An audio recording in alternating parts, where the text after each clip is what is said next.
Hello and welcome friends. इस session में हम लोग देखेंगे कंपनी के अधीन गवर्नर जनरल। कंपनी के अधीन गवर्नर जनरल से पहले भी कई एक गवर्नर रह चुके थे बंगाल में, जिसमें सबसे पहला जो गवर्नर रहा था वो था रॉबर्ट क्लाइव, जो कि 1757 से लेकर के 1760 तक रहा। फिर उसका दूसरा कार्यकाल शुरू हुआ था 1765 से लेकर के 1767 तक, 2 बार रहे थे और उन्होंने द्वैध शासन को भी लागू किया था बंगाल में। उसके बाद बड़े लास्ट जो 1767 से 69 रहा, और फिर उसके बाद कार्टियर भी रहे थे बंगाल में गवर्नर बन करके। उसके बाद फिर रेगुलेटिंग एक्ट आ जाता है 1773 का। उसके तहत जो गवर्नर था बंगाल का, कंपनी का जो गवर्नर था वो उसके बाद इस एक्ट के बाद गवर्नर जनरल बन जाता है। इस तरह से वारेन हेस्टिंग जो होता है वो पहला बंगाल का गवर्नर जनरल बनता है। यानी कि 1772 में वारेन हेस्टिंग बंगाल का गवर्नर रहा, और फिर 74 में यानी कि एक्ट आने के बाद बंगाल का गवर्नर जनरल बन गया। यहाँ पर फ़र्क है गवर्नर का और गवर्नर जनरल का। कहा जाता है कि 1750 ईस्वी में वारेन हेस्टिंग जो है एक क्लर्क के रूप में बंगाल आया था, और अपने कार्यकुशलता से वो आगे चल करके बंगाल का जो है गवर्नर जनरल तक बन गया था। और जैसे ही ये इसको गवर्नर जनरल घोषित किया जाता है तो मद्रास और बम्बई को बंगाल के अधीन, यानी कि बंगाल के जो गवर्नर जनरल था उसके अधीन कर दिया जाता है। और इसी एक्ट के तहत, रेगुलेटिंग एक्ट के 1773 के तहत ही कोर्ट ऑफ डायरेक्टर्स का स्थापना किया जाता है, और इस आदेश के साथ ही बंगाल से द्वैध शासन को समाप्त कर दिया जाता है। क्योंकि जैसे ही रॉबर्ट क्लाइव बंगाल का गवर्नर बना था तो उन्होंने जो रेवेन्यू कलेक्शन का जो पावर था सब ले लिया था खुद के पास, और जो प्रशासन का व्यवस्था था पावर था वो नवाब को दे दिया था, यानी कि द्वैध प्रशासन को लागू किया था। और इसको कोर्ट ऑफ डायरेक्टर्स के आदेश से बंगाल से इसको समाप्त कर दिया जाता है हेस्टिंग्स के टाइम में ही। सरकारी खजाने को मुर्शिदाबाद से उठा करके कलकत्ता में ले जाया जाता है। बोर्ड ऑफ रेवेन्यू की स्थापना की जाती है, और कंपनी के जो रेवेन्यू कलेक्टर होते हैं उसको नियुक्त किया जाता है नए कंपनी के रेवेन्यू कलेक्टर के रूप में। 1781 ईस्वी में कलकत्ता में मुस्लिम शिक्षा के लिए मदरसे की स्थापना की जाती है। गीता के जो अंग्रेजी अनुवादक थे चार्ल्स विल्किंस, इसको वारेन हेस्टिंग ने अपने यहाँ पे आश्रय दिया। इसी के काल में 1782 ईस्वी में जोनाथन डंकन ने बनारस में संस्कृत विद्यालय की स्थापना की थी। इसी के काल में ही वारेन हेस्टिंग के काल में ही 1784 ईस्वी में विलियम जोन्स के द्वारा एशियाटिक सोसाइटी ऑफ बंगाल का स्थापना किया गया था। 1774 ईस्वी में रेगुलेटिंग एक्ट के तहत ही सर्वोच्च न्यायालय सुप्रीम कोर्ट की स्थापना किया गया था, और जिसमें कि एलिजाबेथ को पहला जज बनाया गया था। और वारेन हेस्टिंग ने इस्तीफा दे दिया था पिट्स इंडिया एक्ट के खिलाफ। 1784 ईस्वी में पिट्स इंडिया एक्ट आया था, उसके खिलाफ उन्होंने इस्तीफा दे दिया था। उसके बाद सर जॉन मैकफर्सन को अस्थायी गवर्नर जनरल नियुक्त किया जाता है 1 वर्ष के लिए। उसके बाद फिर बनते हैं लॉर्ड कॉर्नवालिस 1786 से लेकर के 1793 ईस्वी तक, या फिर गवर्नर जनरल रहते हैं कंपनी के। 1784 ईस्वी के जो पिट्स इंडिया एक्ट था उसी के अंतर्गत इन्होंने कई सुधार किए, कई काम किए। इन्होंने न्यायिक सुधार किया था, और न्यायिक सुधार करते हुए समस्त शक्तियों को जिला कलेक्टर के हाथों में दे दिया था। इसके तहत जो जिला कलेक्टर था उसी को दीवानी अदालत का दीवानी न्यायाधीश नियुक्त कर दिया गया था। उसके बाद कानून की विशिष्टता का नियम को लागू किया, जिसमें शक्ति का जो है पृथक्करण किया गया था। इसमें लॉर्ड कॉर्नवालिस कोड को भी इन्होंने लागू किया था, और इस को लागू करने के साथ ही क्या हुआ था कि जो ये न्यायिक शक्ति थी जिला कलेक्टर के हाथ में, वो समाप्त हो गया था। यानी जो कॉर्नवालिस कोड था, इससे जो जिला कलेक्टर के हाथों में न्यायिक शक्ति था उसको ख़त्म कर दिया गया, और उनके हाथ में सिर्फ टैक्स से संबंधित शक्तियाँ ही रह गई थी। उसके बाद इन्होंने पुलिस सुधार भी किया था, और पुलिस सुधार करते हुए पुलिस व्यवस्था, इसलिए इसे पुलिस व्यवस्था का जनक भी कहा जाता है। ग्रामीण क्षेत्रों में जो जमींदार थे उन्हें ही पुलिस का अधिकार प्राप्त था, और इसके तहत जो कॉर्नवालिस ना करके पुलिस सुधार करते हुए उन अधिकारों को, यानी कि जमींदारों का जो अधिकार था उसको छीन लेता है, और वो पुलिस थाना का स्थापना करता है। और साथ ही उसने प्रशासनिक सुधार भी किए। प्रशासनिक सुधार करते हुए उन्होंने जो कंपनी का कर्मचारी था और अधिकारी था उनका वेतन में वृद्धि किया, और साथ ही व्यक्तिगत जो व्यापार चल रहा था कंपनी के अलावा जितने भी उसके कार्यकर्ता थे कंपनी के, वो अपना अलग जो व्यक्तिगत व्यापार करते उस पर भी रोक लगा दिया। और यानी कहा जाता है कि प्रशासनिक सुधार करते हुए उन्होंने प्रशासन व्यवस्था का यूरोपीयकरण कर दिया। इन्होंने जो एक सबसे फेमस जो इम्पोर्टेंट चीज़ है वो है अस्थायी बंदोबस्त का लागू करना। अस्थायी बंदोबस्त या अस्थायी भूमि कर का व्यवस्था, जिसको जॉन सोर की व्यवस्था भी कहा जाता है। यानी कि 1790 में जब यह लागू हुआ था तब इसको जॉन सोर की व्यवस्था कहा जाता था, और 1793 ईस्वी में बाद में से अस्थायी बंदोबस्त नाम दे दिया गया। इसको जो तैयार किया था रूपरेखा इसका, जो जॉन सोर ने ही इसको तैयार किया था, इस जॉन सोर का योजना था, इसलिए इसे जॉन सोर की व्यवस्था भी कहा जाता है। लॉर्ड कॉर्नवालिस को भारत में नागरिक सेवा का जनक भी माना जाता है। उसके बाद आता है सर जॉन सोर, जिन्होंने कि जॉन सोर व्यवस्था दी थी। इन्होंने हस्तक्षेप की नीति अपनाई। इन्होंने केवल अवध के मामले में हस्तक्षेप किया था, जिसमें कि आसाफ उद्दौला ने वजीर को नवाब बनाना चाहा था, किंतु जॉन सोर ने दूसरे पुत्र सादत को नवाब बना दिया था। उसके बाद आता है अगला लॉर्ड वेलेस्ली। लॉर्ड वेलेस्ली जिसको कि सहायक संधि के लिए जाना जाता है। सहायक संधि जो है सबसे पहले फ्रांसीसी गवर्नर डुप्ले ने प्रयोग किया था, इसलिए इसके लिए पहली बार नहीं था। और सहायक संधि करने से क्या होता है कि कंपनी जिस भी रियासत से या नवाब से या राजा से संधि कर लेगा, सहायक संधि कर लेगा, वहाँ के राजा बिना अनुमति के, बिना कंपनी के अनुमति के किसी से ना तो युद्ध कर सकता था और ना ही किसी तरह का संधि कर सकता था। यानी कि उसका जो फॉरेन अफेयर्स होता है, विदेशी जो भी अफेयर्स होता है, उस पर कंपनी का कंट्रोल हो जाता है। उन्होंने कहा दिया था कि उसके इंटरनल मामले में हस्तक्षेप नहीं करेगा, लेकिन बाहरी मामले में कंपनी के बगैर कोई काम नहीं कर सकता। सहायक संधि स्वीकार करने वाला जो पहला नवाब था वो अवध का नवाब था, यानी कि डुप्ले के साथ जो किया गया था 1765 ईस्वी में। और जो वेलेस्ली का जो सहायक संधि था, या सबसे पहले जो इसके साथ संधि किया था वो था हैदराबाद का निज़ाम। उसके बाद इसी के काल में ही, यानी कि लॉर्ड वेलेस्ली के काल में ही टीपू सुल्तान जो है चतुर्थ आंग्ल मैसूर युद्ध लड़ते हुए मारा गया था। टीपू सुल्तान जो है सहायक संधि को स्वीकार नहीं किया था, और इन्होंने नेपोलियन के साथ मिलकर के अंग्रेज को भगाने के लिए कोशिश किया था, और इसी में वो मारा गया था। इसने जो है कलकत्ता में फोर्ट विलियम कॉलेज का स्थापना किया था नागरिक सेवा के प्रशिक्षण के लिए। लॉर्ड वेलेस्ली खुद को बंगाल का शेर कहा करता था, स्वयं को बंगाल का शेर कहा करता था। लॉर्ड कॉर्नवालिस का दूसरा कार्यकाल शुरू होती है उसकी मृत्यु हो जाती है। उसके बाद सर जॉर्ज बर्लो गवर्नर जनरल बनकर के आता है 1805 से लेकर के 1807 ईस्वी तक, और इन्हीं के टाइम में वेल्लोर का विद्रोह हुआ था अंग्रेजी सेना, इसमें बहुत सारे अंग्रेजी सेना मारे गए थे। उसके बाद देखते हैं लॉर्ड मिंटो प्रथम। एक लॉर्ड मिंटो हम लोग को 1905 में देखने को मिलता है, 1905 से 1910 तक में, जो कि लॉर्ड मिंटो द्वितीय है। वो एक वाइसराय होता है, और यह भी गवर्नर है कंपनी के अधीन 1807 ईस्वी से लेकर के 1813 ईस्वी तक। 1809 ईस्वी में चार्ल्स मेटकफ की मध्यस्थता में इन्होंने लॉर्ड मिंटो और महाराजा रंजीत सिंह के बीच एक अमृतसर की संधि होती है, और मध्यस्थता इसका चार्ल्स मेटकफ करते हैं।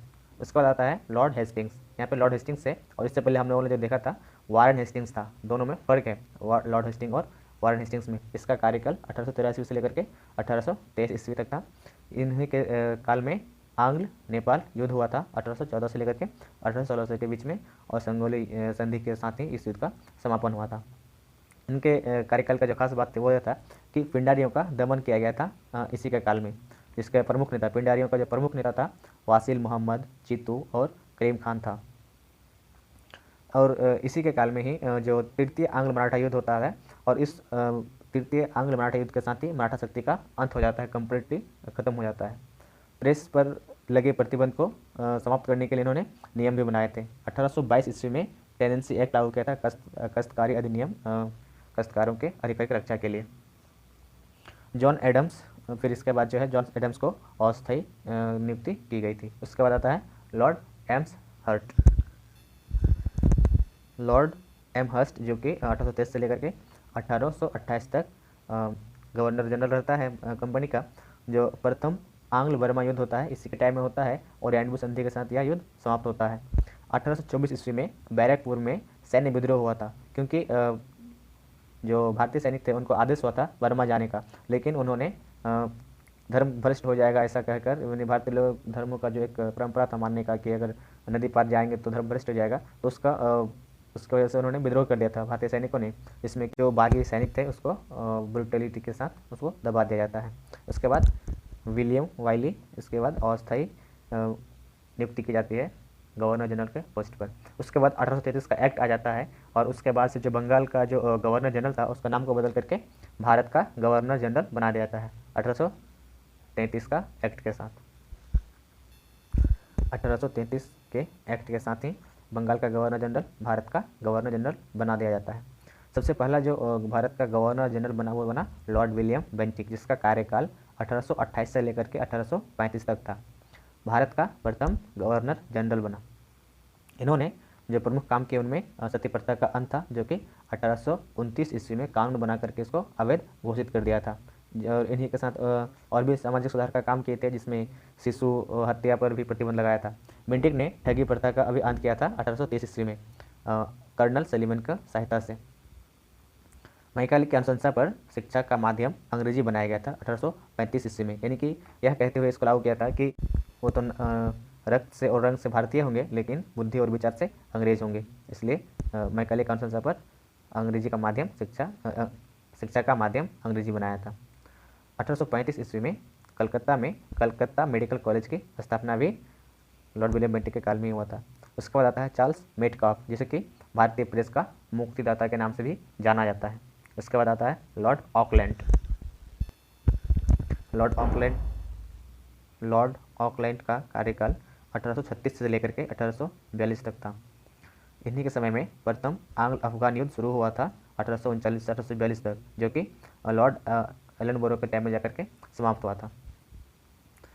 इन्होंने 1839 ईस्वी में कलकत्ता से दिल्ली तक ग्रैंड ट्रंक रोड का मरम्मत करवाया था, जिसका निर्माण शेरशाह सूरी ने करवाया था।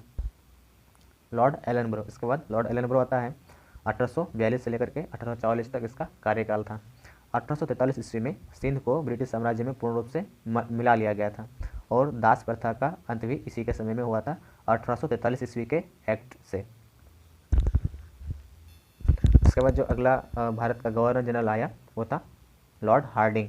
लॉर्ड हार्डिंग 1844 से 1848 तक इसका कार्यकाल था। इन्हीं के समय में प्रथम आंग्ल सिख युद्ध हुआ था 1845-46 का, जिसकी समाप्ति लाहौर संधि के साथ हुआ था। और इस संधि में जो है दिलीप सिंह, जो कि एक अल्पायु का व्यक्ति था, उसको महाराजा मान लिया गया था और इसकी संरक्षिका जो है रानी जिंदा को मान लिया गया था। और फिर लाल सिंह को इसका वजीर मान लिया गया था और साथ ही 1.5 करोड़ रुपये का हर्जाना के रूप में देना पड़ा था। और इन्होंने लॉर्ड हार्डिंग ने ही नरबली प्रथा पर भी रोक लगाया था। लॉर्ड डलहौजी, इसके बाद आता है लॉर्ड डलहौजी 1848 से लेकर के 1856 तक इसका कार्यकाल था। द्वितीय आंग्ल सिख युद्ध इन्हीं के टाइम में हुआ था 1848 से लेकर के 1849, और इसके बाद जो है पंजाब को पूर्ण रूप से ब्रिटिश साम्राज्य में मिला लिया गया था।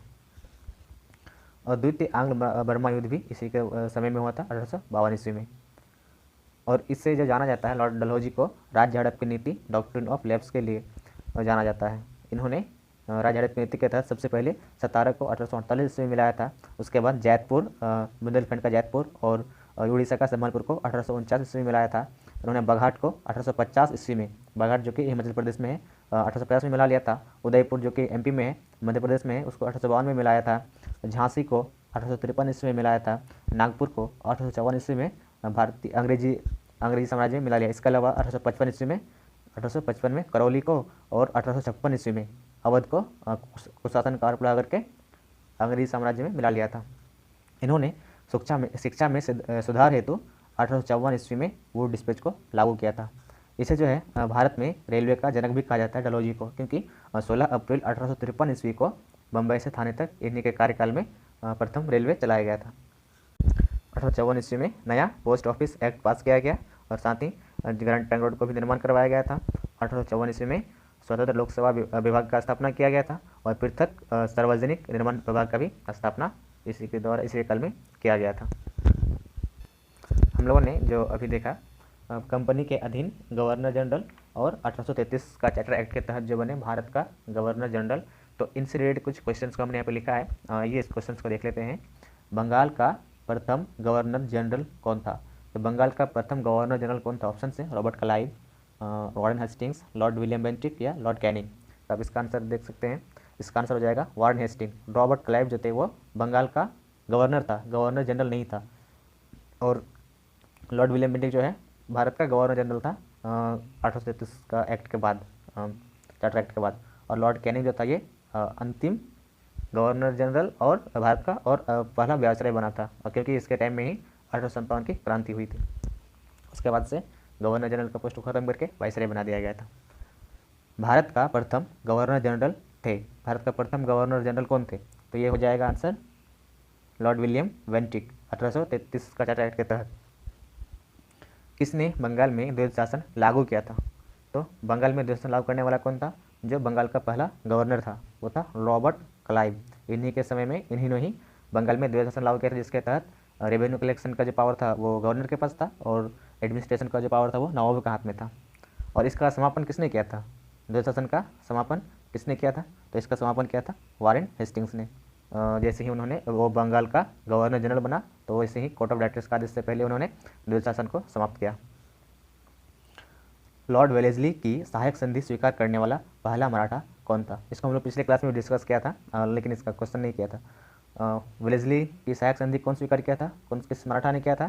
तो ऑप्शन से पेशवा बाजीराव द्वितीय, रघुजी भोसले, दौलत राव सिंधिया या नन ऑफ दिस। तो इसका आंसर हो जाएगा ए, पेशवा बाजीराव द्वितीय। ये जो है अंग्रेजी की सहायता से ही मराठा बना था, पेशवा बना था, और फिर उसके बाद इन्होंने ही सहायक संधि को पहले स्वीकार किया था। कुशासन का आरोप लगाकर किस शासक को हटा दिया गया था अंग्रेजों द्वारा? ऑप्शन से अवध, झांसी, नागपुर, सतारा। तो हम लोग पता है 1856 ईस्वी में अवध के नवाब को कुशासन का आरोप लगा करके उसको हटा दिया गया और डलहौजी के द्वारा उसे राज्य हड़प नीति के तहत अंग्रेजी साम्राज्य में मिला लिया गया था। सती प्रथा पर पाबंदी किसने लगाई थी? तो ऑप्शन से Warren Hastings, Lord Curzon, William Bentinck या फिर लॉर्ड कैनिंग। तो इसका ऑप्शन हो जाएगा लॉर्ड विलियम बेंटिक। 1829 ईस्वी में इन्होंने सती प्रथा पर रोक लगाया था, कानून बना करके इसको अवैध घोषित कर दिया था। ठगों के दमन में कौन संबंध था? तो इसका ऑप्शन है general Henry, captain Sleeman, Legender Burns या फिर कैप्टन पेम्बरटन। तो इसका ऑप्शन हो जाएगा कैप्टन सलीमैन। ऑप्शन अगला है सुरक्षा प्रकोष्ठ या फिर रिंग फेंस की नीति संबंधित है, यह संबंधित है। ऑप्शन है Warren Hasting, Lord Dalhousie, Lord Hastings या लॉर्ड वेलेस्ली। तो सुरक्षा प्रकोष्ठ का जो संबंध है या रिंग फेंस नीति का जो संबंध है वो वारेन हेस्टिंग्स और लॉर्ड वेलेस्ली के साथ है। तो दोस्तों आज के इस टॉपिक को यहीं पे ख़त्म करते हैं। अगर आप हमारे चैनल में नए हैं तो सब्सक्राइब करें, अगर अच्छा लगे तो लाइक करें, साथ में कमेंट भी करें और दोस्तों में शेयर भी करें।